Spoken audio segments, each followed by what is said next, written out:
Private car আটকানোয় পুলিশের ওপর চড়াও হয়েছেন এক ব্যক্তি। শুধু ওই ব্যক্তি নয়, তার সঙ্গে থাকা কয়েকজনও এই সময় পুলিশের ওপর চড়াও হয়েছেন বলে অভিযোগ। আজ সকালে রাজধানীর মোচাক মোড়ে এই ঘটনা ঘটে। এ সময় প্রচন্ড বাকবিতণ্ডা চলে দুই পক্ষের মধ্যে এবং পুলিশ সদস্যকে উদ্দেশ্য করে ধমকি দিতেও দেখা গেছে। ঘটনার সময় এক ব্যক্তিকে বারবার তরিকুল নামে এক পুলিশ সদস্যের দিকে তেড়ে আসতে দেখা যায়। পরে ঘটনাস্থলে উপস্থিত একজন তাকে সরিয়ে দেন। এ সময় উপস্থিত জনতা পুলিশ সদস্যের পক্ষে কথা বললে ওই ব্যক্তি তাদের উপরও চড়াও হন।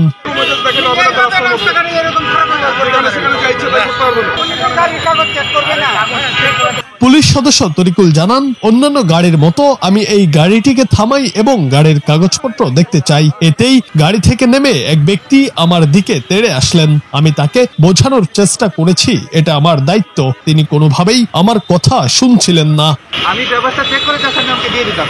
ওনাকে যখন দেখলাম যে পেপার ঠিক আছে, আপনি ফাইন, আপনি চলে যান। মানে আপনি কাগজ চাওয়ার পর উনি চাইলাম তার কাছে পেপারটা, কেন চাইলাম? হ্যাঁ, তাকে আমি নাকি হয়রানি করতেছি। এটা কোন ধরনের ব্যাপার? আমার কাছে শুরু ওই ব্যক্তির পরিচয় জানা গেছে কিনা জানতে চাইলে পুলিশ সদস্য তরিকুল বলেন, তার পরিচয় তিনি জানাননি, তবে তিনি আমাকে ধমকি দিয়েছেন। তিনি বহু বছর নাকি এই এলাকায় থাকেন, তাই আমি তার গাড়ি থামাতে পারবো না। পরিচয় দেখি। হ্যাঁ, উনি হচ্ছে কথায় 80 বছর যাবত ওনারা এখানে বসবাস করেন। কথা হলে ওই পুলিশ সদস্য আর বলেন, গাড়ির কাগজপত্র চেক করা তো আমার দায়িত্ব।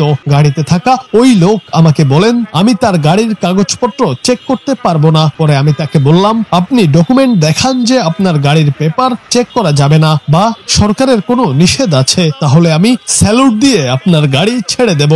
পেপার চেক করতে পারবো না। আমি তাকে বললাম যদি এরকমটাই হয় আপনি একটা কমান্ড নিয়ে আসেন যে আমি আপনার পেপার চেক করতে পারবো না, আমি আপনাকে চেক করবো না, স্যালুট দিয়ে ছেড়ে দেব। আক্ষেপ করে ওই পুলিশ সদস্য বলেন, রাস্তায় গাড়ি চেক করা কি আমার অপরাধ? বিনা কারণে তিনি আমার সঙ্গে খারাপ আচরণ করলেন। এ সময় গাড়িতে থাকা কারো বক্তব্য নেওয়া সম্ভব হয়নি। জুনায়েদ আহমেদ, বাংলা টিভি।